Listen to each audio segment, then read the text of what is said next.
Coucou tout le monde, je vous retrouve avec plaisir pour un nouveau tag que j'ai vu sur plusieurs chaînes. Je vous mettrai tous les noms, en tout cas des personnes que je connais et que je suis et qui ont fait le tag en question. Alors, il s'agit de demander à un proche ou à une proche de sélectionner 10 tarots que je vais devoir classer à l'aveugle de 1 à 10 en piochant évidemment dans le gros sac que voici.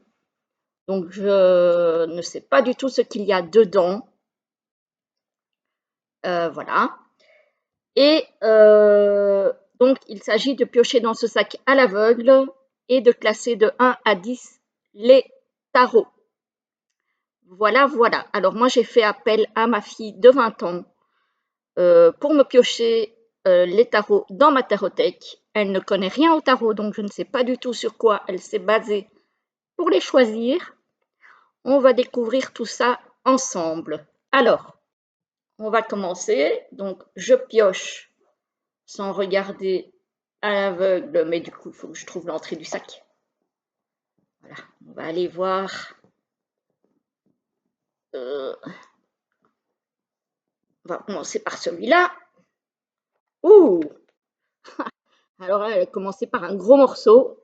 C'est le New Era Elements Tarot, qui est un tarot sombre. Je n'en ai pas beaucoup. Voilà. C'est un tarot que j'ai acheté sur le Salon des Arcanes à l'époque. C'est une édition US Games Systems 2018. Alors, c'est un tarot qui est très intéressant, qui se base quand même, moi je trouve, pas mal sur le tot, mais étant donné qu'il a des illustrations beaucoup plus concrètes que le tot, il me parle plus. Et je l'utilise notamment pour travailler sur des choses pas faciles, on va dire. Donc les tranches sont neutres, pardon, le dos est comme ceci. Et alors, j'ai beaucoup aimé ce jeu pour les personnages, les expressions. Je trouve qu'il est très parlant. En plus, il y a un mot-clé avec à chaque fois l'élément en dessous. Il y a des bordures, mais elles ne sont pas énormes, donc ça passe très bien. Voilà. Il y a évidemment des titres de cartes qui rappellent le tarot Rider. Il y en a d'autres où ça a été renommé. Hein. Voilà, par exemple, la fille de terre, c'est le valet. Voilà, donc ça, avec le mot-clé, je trouve que il est très facile à travailler. Enfin, facile à travailler. Non, parce qu'il met le doigt sur des choses compliquées, mais en même temps, il est facile à comprendre. Voilà, il est facile à décoder. Regardez les expressions des visages, je le trouve vraiment super bien fait à ce niveau-là. La qualité de carte, elle est impeccable. Franchement, il n'y a rien à dire. Je pense que vous pouvez le trouver. En tout cas, je me souviens qu'à l'époque, je l'avais vu sur Amazon aussi. Donc ça, c'est le New Era Elements Tarot. Bon, alors clairement, c'est pas celui que j'utilise le plus.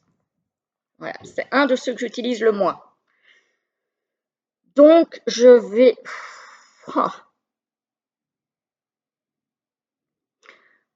Je vais prendre le risque, même si je l'aime bien et que je peux faire du bon travail avec, étant donné que c'est un tarot sombre et que je n'utilise pas beaucoup de tarot sombre, je vais le mettre en 10. New Era Elements Tarot. Voilà, donc on a commencé par la fin. J'espère que ça va tenir la route. Alors, le deuxième. Je vais rattraper celui-ci. C'est quoi? Ah! Tarot des déesses de la nuit. Alors, donc, le coffret est comme ceci. C'est un mass market aussi, aux éditions First. Voilà. L'intérieur du coffret est comme ceci. Il y a un guidebook avec les tranches grises, j'aime bien moi. Enfin, grise argentée, je dirais même. Le guidebook est sur fond noir, mais est en couleur. Voilà. Donc, sympa. Sympa. Franchement sympa. Alors, ici, les cartes sont assez souples, hein, mais elles sont de bonne qualité. Alors, c'est encore un tarot que je n'utilise pas beaucoup, mais que je trouve par contre très beau. La seule chose qui me gêne un tout petit peu, c'est que le tarot est exclusivement féminin. Donc ça, je ne suis pas très fan, ou quasiment en tout cas exclusivement féminin. Je ne suis pas trop fan de l'exclusivement féminin, comme de l'exclusivement masculin d'ailleurs, mais je trouve les illustrations très belles.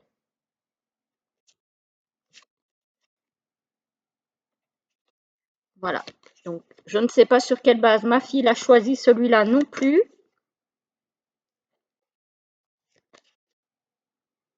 Et je ne sais pas trop où je vais le mettre, celui-ci. Bon, jusque-là, elle me choisit des tarots que je n'utilise que très peu, même si je les aime bien.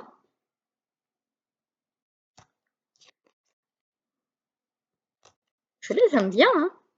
Franchement, celui-là, alors celui-ci, je l'aime beaucoup.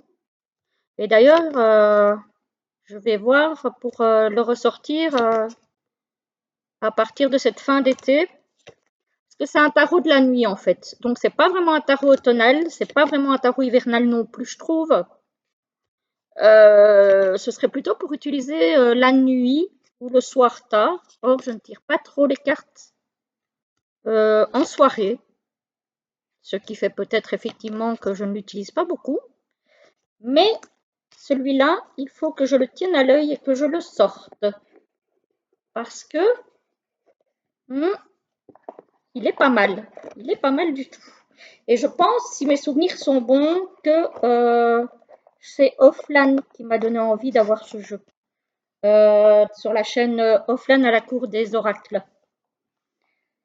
Donc, je pense que c'est elle qui m'a donné envie d'avoir ce jeu. Donc, c'était le tarot des déesses de la nuit. Alors,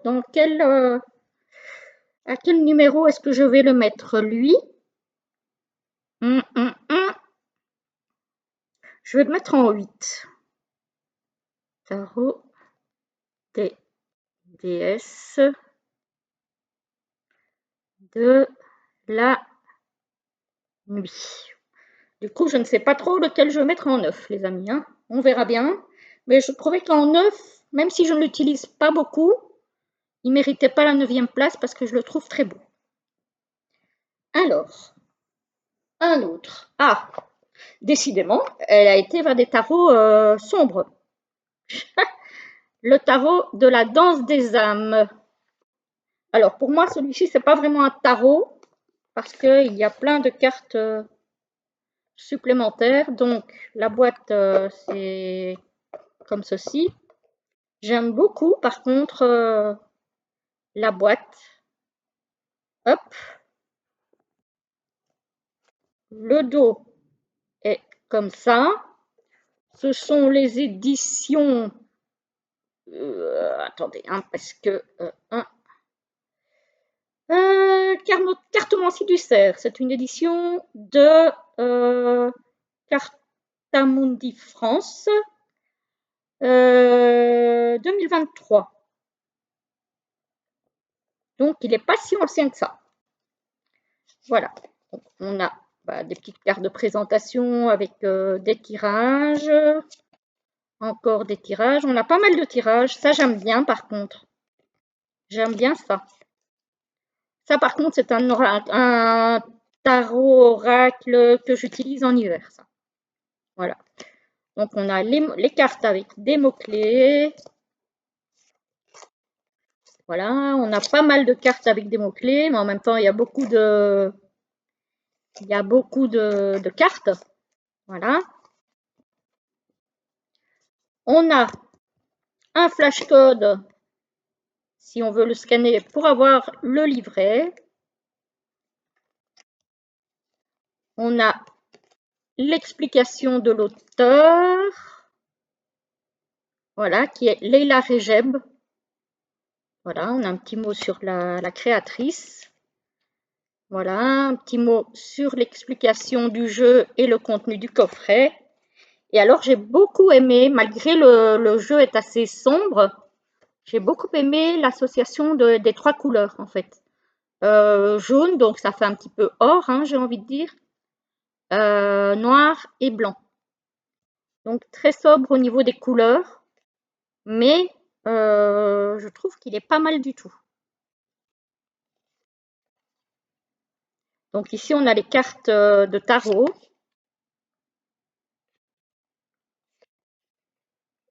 Je trouve que malgré le fait qu'il est noir, il est assez riche. Voilà, et on retrouve bien l'essence des arcanes, j'ai envie de dire, dans la plupart des cas. Ici, pour l'ermite, c'est peut-être un petit peu moins évident. Voilà, c'est vrai que quand on ne connaît pas le tarot, il y a des arcanes où c'est un petit peu moins évident.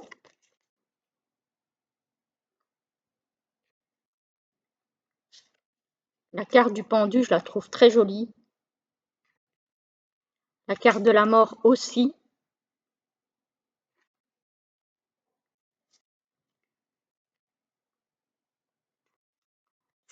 Franchement, je le trouve pas mal. Alors, je vais vous montrer quelques arcanes supplémentaires, du coup, quand même, parce qu'il y en a quand même pas mal. Hop, voilà. Donc, ce sont ce que l'auteur appelle les mineurs.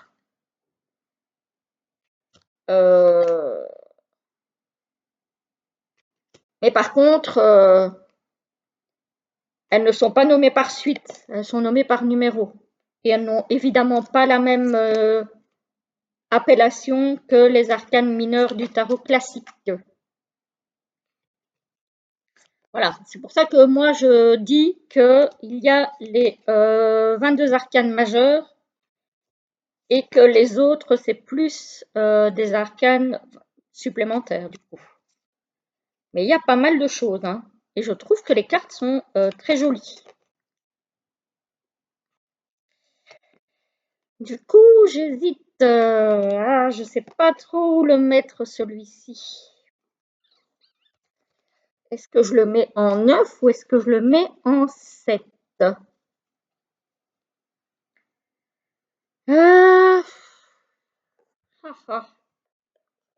Cruel dilemme. Alors, est-ce que je le mets en 9 ou est-ce que je le mets en 7? Je vais le mettre en...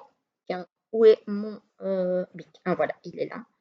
Je crois que je vais le mettre en 9 parce que c'est quand même des tarots que je n'utilise pas tous les jours. Donc, ici, le tarot de la danse des âmes. Voilà, on est en queue de...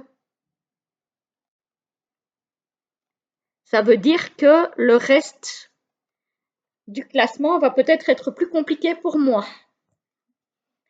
Parce que ça risque de se battre en duel pour les places, du coup. Allez, on y va. On en prend encore un. Le Hush Tarot. Je crois qu'elle nous a fait tous les jeux sombres, en fait.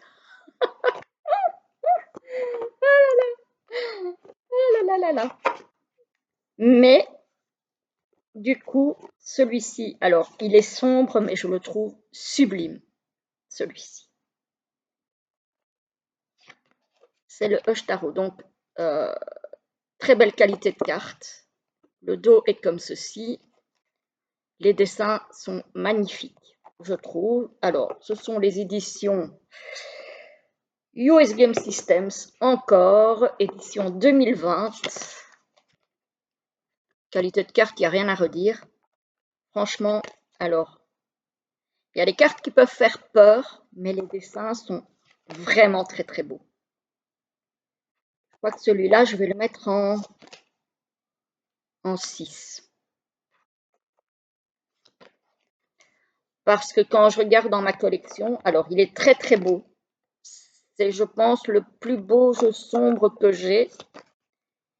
Mais à côté de ça, dans ma collection, j'ai des jeux avec lesquels je travaille beaucoup plus et que du coup je préfère à celui-ci. Enfin, je préfère à celui-ci. Mais parmi mes jeux, on va dire sombres, voilà, c'est le plus beau.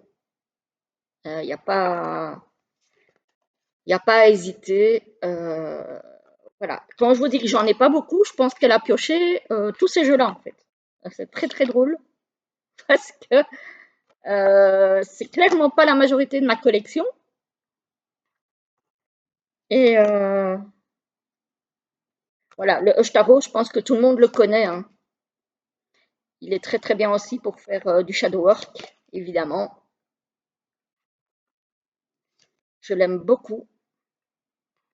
Donc celui-ci, je vais peut-être me risquer à le mettre en 6. Ou en 7.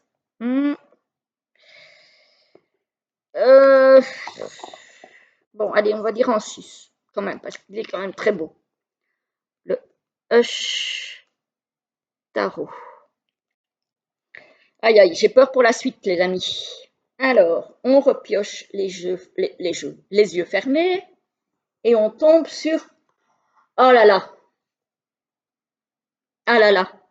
Celui-là, il va se retrouver en tête de liste. Je vous en ai parlé il n'y a pas longtemps, en plus, dans le vlog précédent.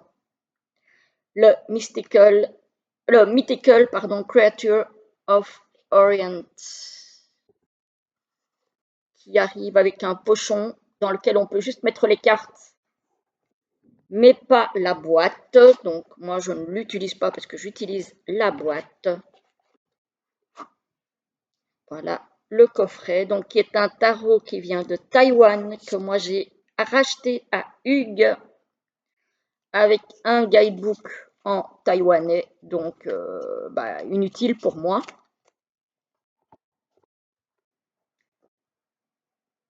Les bordures sont neutres, les cartes sont grandes pour un tarot.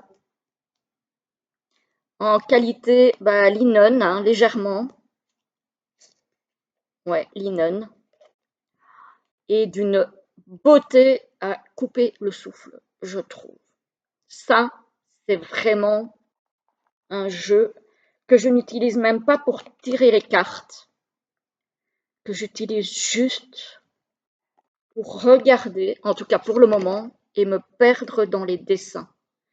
Parce qu'il y a des détails, les couleurs, il y a une finesse des traits, une féerie. Voilà, donc celui-là, je pense qu'il a la première place. Je pense que celui-là, je vais le mettre en première place. Alors, c'est dommage, je lui ai demandé d'aller piocher évidemment dans ma cartothèque de tarot uniquement. Et je me suis rendu compte que j'avais oublié de ranger le Alter Tarot dans la cartothèque, donc il ne sera pas dans la sélection. Ça, je le sais déjà. Regardez-moi cette splendeur. Donc celui-ci, je l'ai racheté à Hugues de la chaîne Saint-Cide et je suis trop contente. Parce que, à mon avis, lui, avec les frais de port, les frais de douane, il a dû coûter un bras quand même. Et moi, évidemment, je l'ai eu beaucoup, beaucoup moins cher que ça. Et je l'adore. Je l'adore. Je trouve que c'est une splendeur. Voilà, donc je vous l'ai déjà montré dans un précédent vlog, donc on ne va pas s'éterniser. Les cartes sont de très bonne qualité, il n'y a pas de souci. La boîte est très très jolie. Donc celui-ci, je vais le mettre en première place, les amis. Je ne pense pas que je le regretterai. Je ne pense pas. Donc ici, c'est The Mythical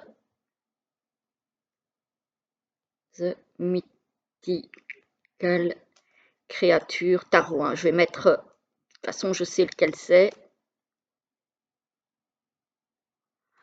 Voilà, je le mets en première place, celui-ci.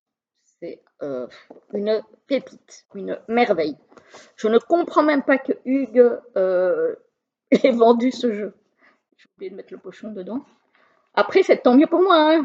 Franchement, parce que sinon, je l'aurais jamais acheté. Je ne serais même jamais tombée dessus parce qu'il va sur des sites Hugues sur lesquels moi je ne vais pas. Je ne vais pas sur les créateurs hors Europe. Donc, quasiment pas sur Etsy. Enfin bref, donc je ne l'aurais pas trouvé. Et de toute façon, même si je l'avais trouvé, vu le prix avec les taxes et tout, je ne l'aurais pas pris. Même si je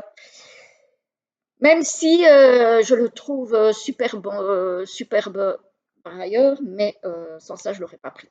Alors, on arrive sur un gros coffret. Oula! Tarot de la sagesse des sorcières. Alors, celui-ci, c'est Phyllis Courotte, illustré par Daniel Barlow. Très très beau. Les éditions, je suppose très Daniel, puisqu'on a le fameux pochon doré qui va bien avec. Non, c'est Riga. Enfin oui, c'est très Daniel de toute façon. Voilà. C'est très Daniel. Il n'y avait pas trop de surprises, hein, j'ai envie de dire. Avec le pochon doré cher à Valérie Mariotte. Valérie, si tu passes par là, je te fais un coucou. Parce que je sais que tu as fait le tag aussi. Voilà, j'ai un petit peu tardé à le faire, mais j'avais d'autres choses avant. Donc, les tranches dorées pailletées. Très très grande carte. Alors, c'est un tarot un petit peu particulier, c'est-à-dire qu'il faut le prendre à l'envers. Moi, j'y arrive pas. Donc, pour moi, c'est plutôt intuitif. Je l'utilise plutôt de façon intuitive, celui-ci. Il est très très beau. Le dos est comme ceci, mais je pense que vous le connaissez tous. Très très beau tarot, oracle.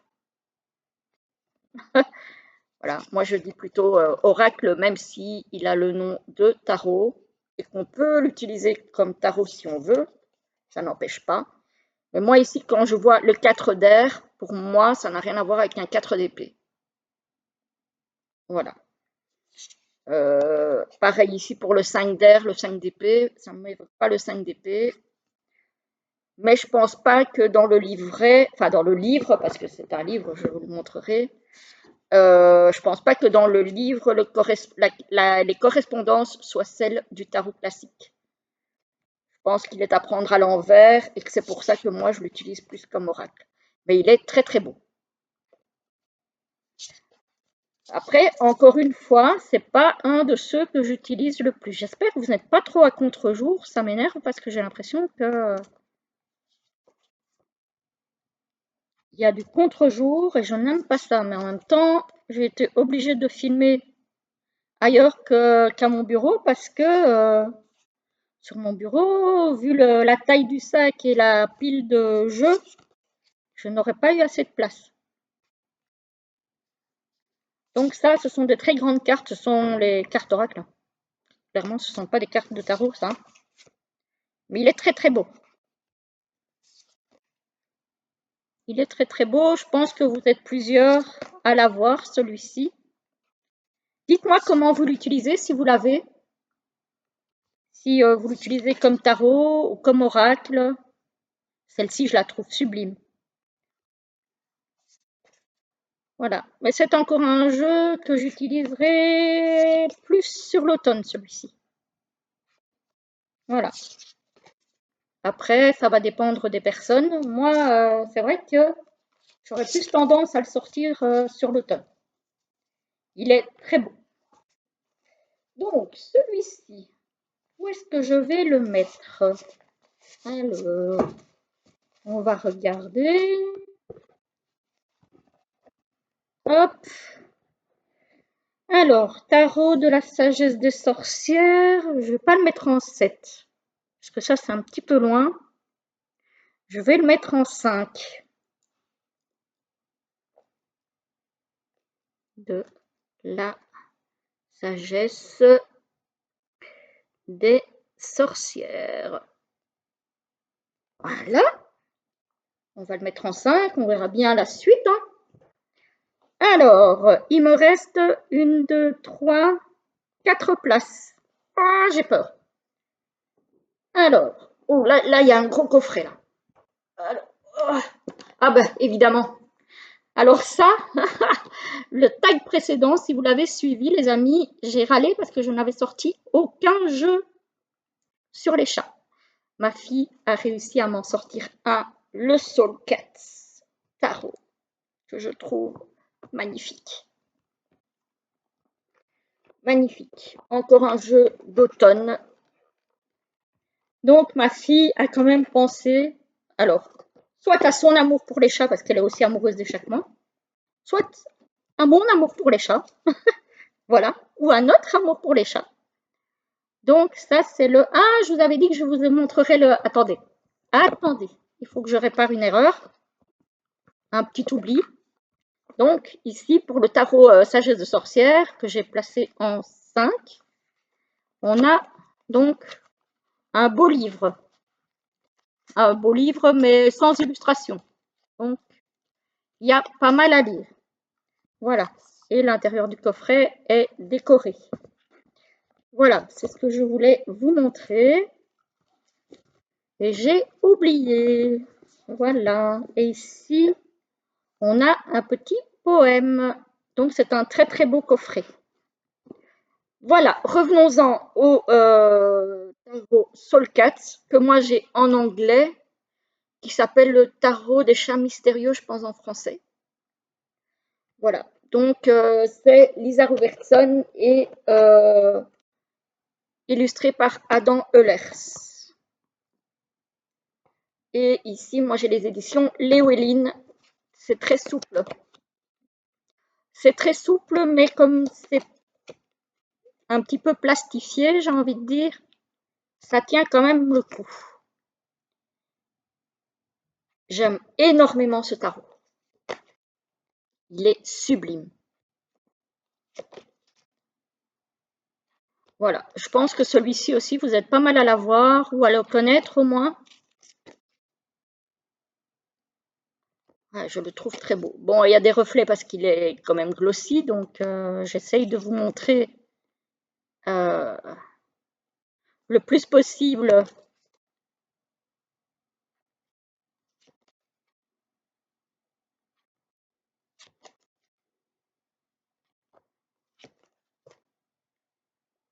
Là, il est très très beau. Après, c'est la carte, le cardstock de Llewellyn, donc c'est pas super. C'est très souple quand même. C'est peut-être pas ce que je préfère moi personnellement, mais je peux pas dire qu'elle soit fragile, par contre. Et je trouve que, alors je ne sais pas, je sais que la qualité, pardon, je recommence. Je sais que l'édition française a des bordures argentées, ce que je trouve très joli à l'état neuf, mais qui s'abîme. Donc moi j'aime autant la qualité anglo-saxonne, du coup, qui n'a pas les bordures dorées, argentées, qui a les bordures neutres. Je préfère celle-ci à tout prendre. Je ne sais pas si les cartes dans l'édition française sont glossy. Moi, j'aime bien parce que je trouve que ça rend les couleurs beaucoup plus vibrantes. Donc, je trouve que sur ce tarot-ci, le glossy va très bien. Alors que dans beaucoup de jeux, je préfère les versions mates. Donc, l'intérieur du coffret, très très beau aussi. Hop,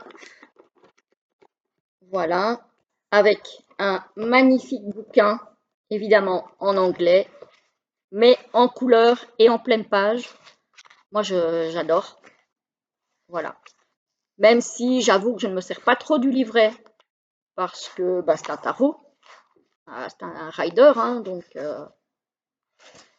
voilà. Mais très beau tarot. Alors là, ça devient compliqué. Donc, en dessous du 5, il me reste le 7. Clairement, il n'ira pas en 7.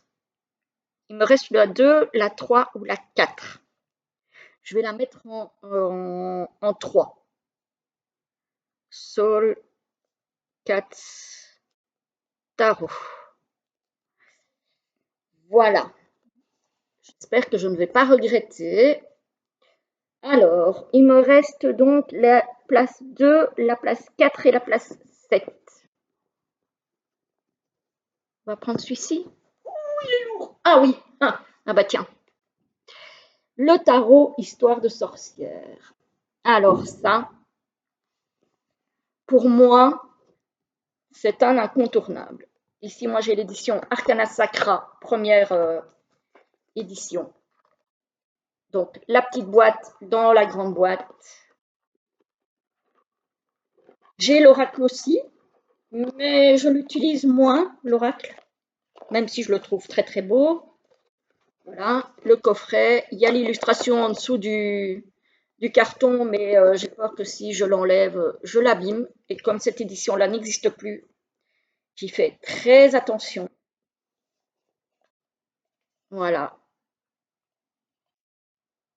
Donc, Arcana Sacra, vous le connaissez celui-ci, j'en suis certaine. Pour moi, ça, c'est un incontournable. Ouais.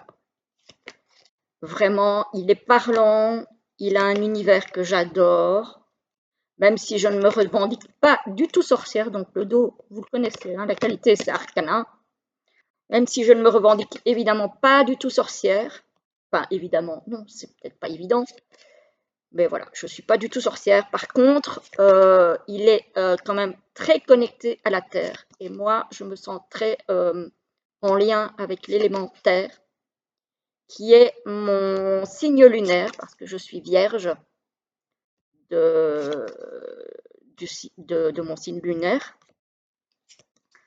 Voilà, donc je me sens très connectée avec l'élément terre, la nature, les plantes, les arbres, les animaux, beaucoup les animaux.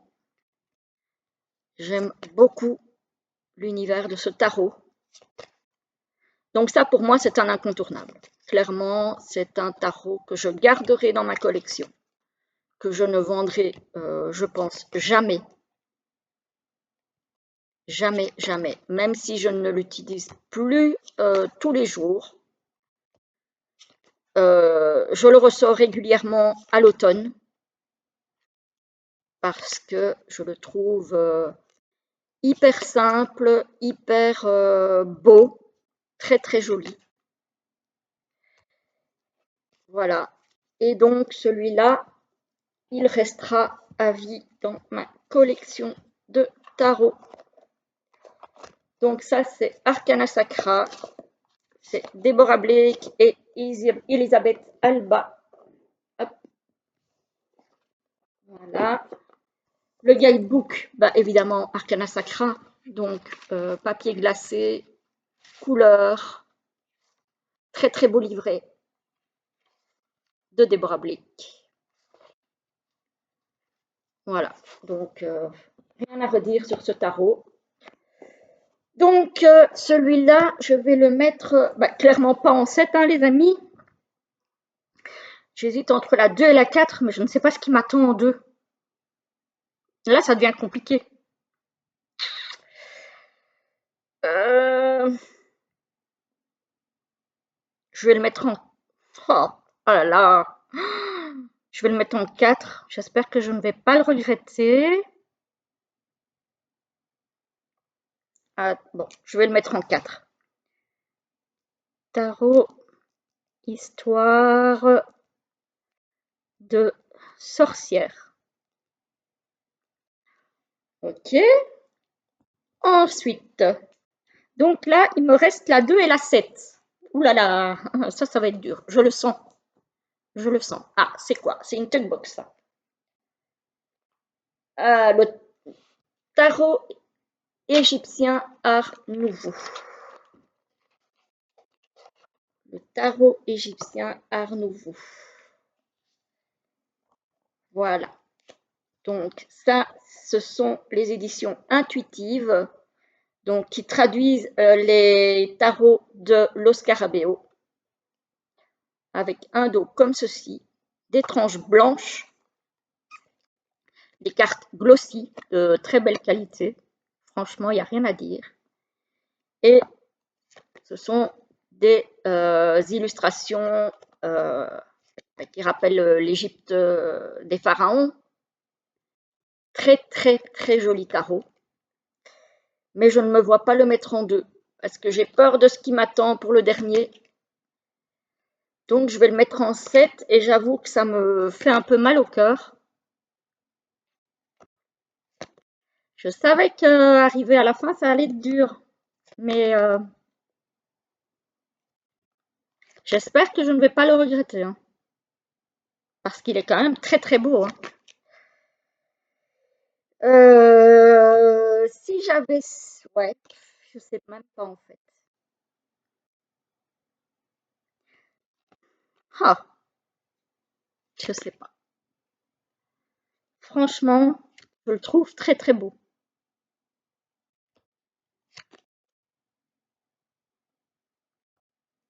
Je trouve qu'on le voit très très peu, ce tarot, sur YouTube.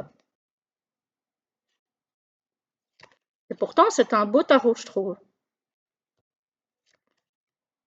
Il est coloré, il est clairement très égyptien. Moi, j'aime beaucoup la mythologie égyptienne, l'Égypte antique, tout ça, j'aime énormément. Donc, j'aime beaucoup.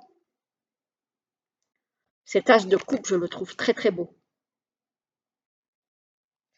Donc voilà, vraiment, ça c'est un tarot que j'aime beaucoup. Je pense pas en avoir fait la review sur YouTube, je ne sais plus.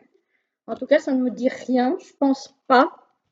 Si vous voulez le voir en entier, vous me dites. Je regarderai si je l'ai déjà faite. Si je ne l'ai pas faite, je vous la ferai avec plaisir si vous le souhaitez. Donc ça, c'est une tugbox. Hop. Mais c'est un très joli tarot que je vais être obligée de mettre en 7 parce que je ne sais pas ce qui m'attend pour la deuxième place. Qui ne mérite pas sa 7e place, je trouve. Mais, mais bon, on va le mettre en 7e. Hein. Alors, tarot égyptien, Art Nouveau.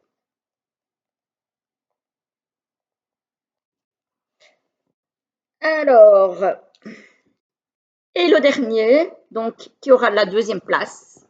Ah, c'est encore un gros coffret. Ah, oui, bah oui, je suis contente du coup. Franchement, je suis contente. Ouf. C'est le tarot des esprits de la forêt enchantée de Lunae Witherstone, illustré par Merella Allwood. Désolée d'avoir écorché son nom. Donc voilà, ça c'est encore un tarot qui est très connu. Voilà. Aux éditions Très Daniel, j'imagine. Oui, Vega, donc c'est Très Daniel. Avec un beau gros bouquin en couleur. Voilà. Et alors pour moi, évidemment, qui suis très connectée à la nature, je l'aime beaucoup. Encore le pocheton doré. Hop. Avec les bordures dorées. Qui tiennent le coup, ma foi. Un tout petit peu abîmé ici, moi, mais en gros, je trouve que ça va. Voilà. Il est très très beau, ce tarot. carte mat, très très bonne qualité. Voilà, c'est très Daniel, donc il n'y a pas trop de secrets.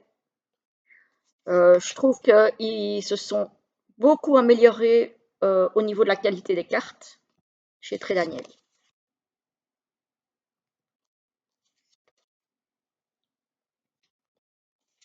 Voilà, donc ici aussi les arcanes ont été renommés pour coller au thème. Voilà. C'est donc celtique, hein, au niveau de la civilisation. C'est vraiment civilisation celte, hein, clairement. Avec le cerf blanc comme carte du monde.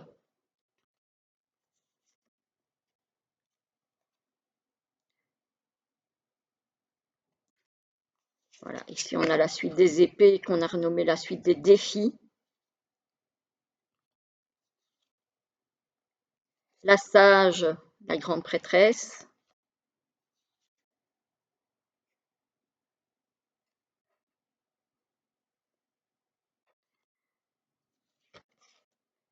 Voilà, il est vraiment très très beau ce tarot. Je l'aime beaucoup celui-ci, hein.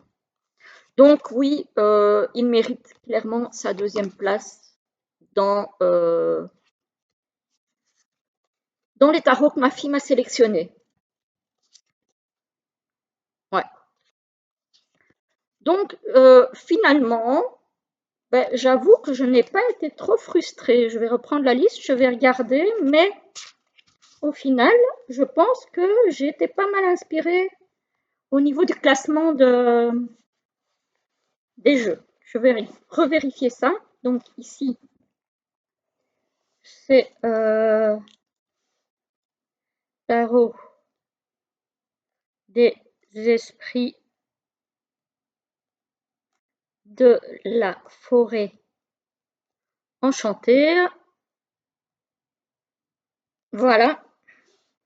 Alors, donc, on a en 1 le Mythical Creature Tarot que j'ai racheté à Hugues. Ça, c'est de toute façon, c'était la première place. Dès que je l'ai vu, je l'ai su. Le 2, le Tarot des Esprits de la Forêt Enchantée. Le 3, le Soul Cat. Le 4, Tarot Histoire de Sorcière. Jusque-là, c'est conforme à ce que je pense. Le 5, Tarot de la Sagesse des Sorcières. Le 6, le Hush Tarot. Le 7, le tarot égyptien Art Nouveau. Alors, j'aurais peut-être permuté le Hush Tarot et le tarot égyptien.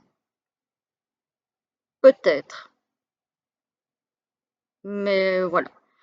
Alors, en 7, donc, le tarot égyptien Art Nouveau. En 8, le tarot des déesses de la nuit. En 9, le tarot de la danse des âmes.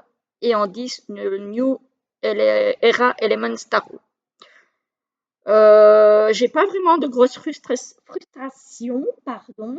Je pense que j'ai été bien inspirée pour le classement par rapport à ce que j'aurais fait. Il est clair que si c'était moi qui avais sorti des tarots pour les classer de 1 à 10, il y en a probablement que je n'aurais pas sorti et j'en aurais sorti d'autres à la place. Ça, oui. Mais